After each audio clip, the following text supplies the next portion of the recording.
सी news Bharat और मैं हूं आपके साथ आकांक्षा यादव। रुक करेंगे खबर की ओर। खबर एटा से है, जहां पहुंचे समाजवादी पार्टी के राष्ट्रीय अध्यक्ष अखिलेश यादव ने बीजेपी पर जमकर निशाना साधते हुए आने वाले लोकसभा चुनाव में अपनी जीत का दावा किया है। आपको बता दें कि समाजवादी पार्टी के प्रदेश सचिव एवं फर्रुखाबाद लोकसभा प्रभारी डॉक्टर नवल किशोर शाक्य के द्वारा अलीगंज के गांव नगला डांडी में शहीद केपी सिंह के मूर्ति अनावरण एवं जनसभा कार्यक्रम का आयोजन किया गया। कार्यक्रम में पहुंचे सपा के राष्ट्रीय अध्यक्ष एवं पूर्व मुख्यमंत्री अखिलेश यादव ने भाजपा सरकार पर जमकर निशाना साधते हुए कहा कि भाजपा 46 की जगह 56 की बात करती है और अभी तक ये सूची नहीं दिखा पाई है। भाजपा में समाजवादियों को परेशान किया जा रहा है, यहाँ तक कि लोकसभा से भी विपक्षी सांसदों को भी बाहर कर दिया जाता है। इतना भुगतान भाजपा को लोकसभा चुनाव में करना पड़ेगा। अनावरण करने का मौका मिला है। मैं सबसे पहले शहीद केपी सिंह यादव जी उनको याद करता हूं और वहीं उनके परिवार के मैं सदस्यों का बहुत बहुत धन्यवाद और आभार प्रकट करूंगा कि इतने वर्षों से वो इंतजार कर रहे थे कि कोई न कोई समाजवादी पार्टी का और हम लोग उसका प्रतिमा का अनावरण करें आकर के।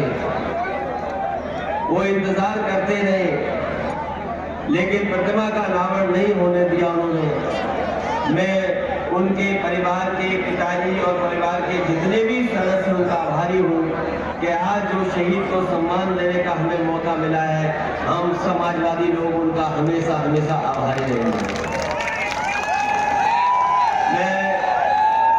देख रहा हूं कि अलीगंज विधानसभा में जिला एटा और फर्रुखाबाद के कार्यकर्ता मुझे चारों तरफ दिखाई दे रहे हैं।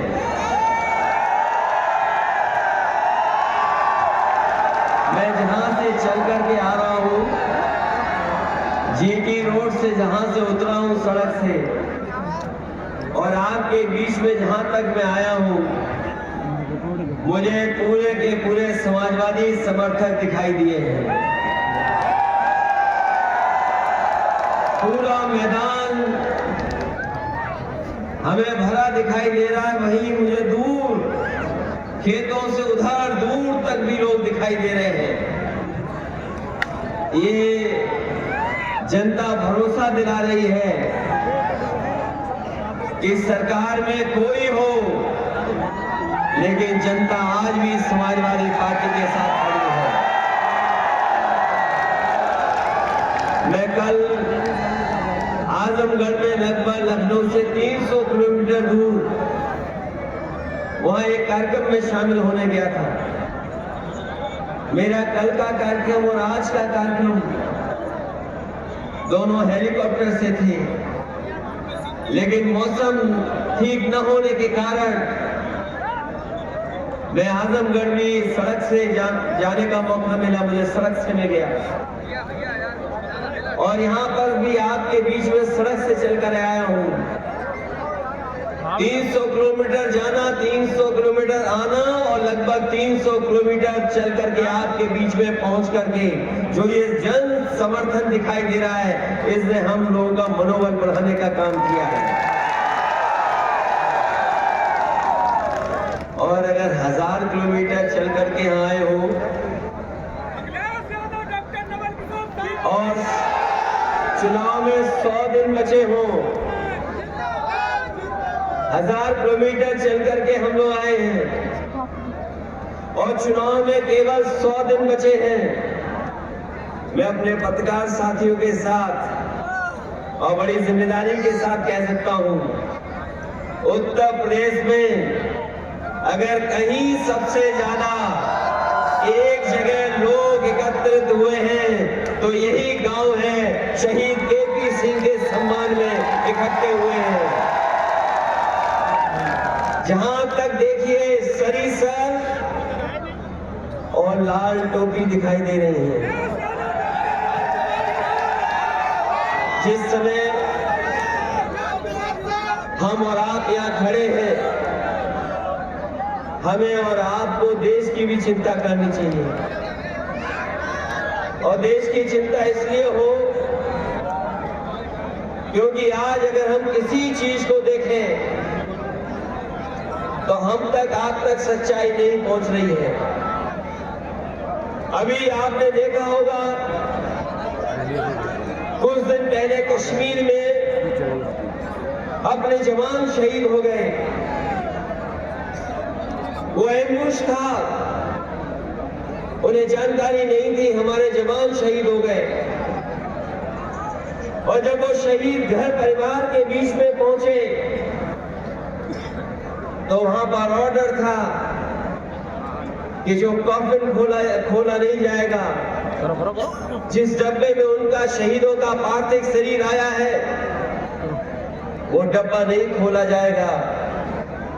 परिवार के लोगों ने जानना चाहा क्यों नहीं खोला जाएगा, तो उन्होंने कहा कि बस इस डब्बे के अंदर, कॉफिन के अंदर शहीद के थोड़े बहुत कपड़े हैं, कुछ बचा ही नहीं है। देख करके क्या करेगा परिवार। अभी कुछ दिन पहले घटना हुई है, ये आपके हमारे बीच के ही बेटे शहीद हुए हैं। और आपने अखबारों में पढ़ा होगा कि 2 दिन पहले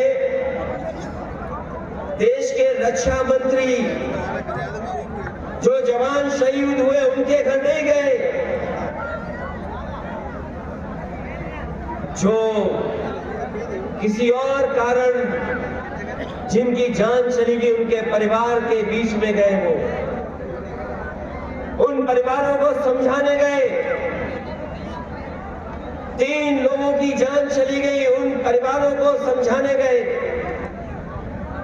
उनके आंसू पोंछने गए।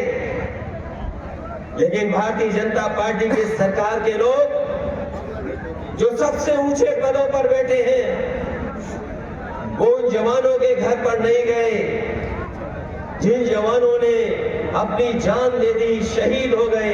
उन परिवारों के बीच में वो लोग नहीं गए। यहां जितने खड़े लोग हैं वो ये बात जानते होंगे कि आज शहीदों का अगर सम्मान घर परिवार में हो रहा है तो उसका कारण केवल समाजवादी पार्टी और नेताजी ने वो फैसला लिया था कि अगर कोई शहीद कहीं होगा उसका पूरा का पूरा पार्थिव शरीर उसके घर परिवार के बीच में ले जाकर के पूरे सम्मान के साथ उसको दाह संस्कार किया जाएगा। ये 24 का चुनाव देश का संविधान बचाने का चुनाव है।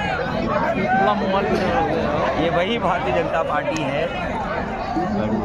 जिसने नई लोकसभा बनाई और लोकसभा के परंपरा देखिए आप कि सबसे ज़्यादा सांसदों को निकाल दिया और जिन सवालों का जवाब देना चाहिए था उन सवालों के जवाब से बचने के लिए लोकसभा से सांसदों को निकाल दिया।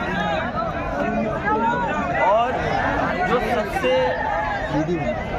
सिक्योरिटी जोन है, सबसे महत्वपूर्ण इलाका, सरकार ने दावा किया था कि सबसे सिक्योरिटी बंदोबस्त अच्छा होगा, उसमें आखिरकार भारतीय जनता पार्टी के सांसद के ही बात से वो नौजवान लोकसभा में आ गए। एटा से सी न्यूज संवाददाता अशोक गुप्ता की रिपोर्ट। फिलहाल के लिए इस खास खबर में बस इतना ही। देश और दुनिया की ऐसी ही तमाम अपडेट्स के लिए जुड़े रहें सी न्यूज भारत के साथ।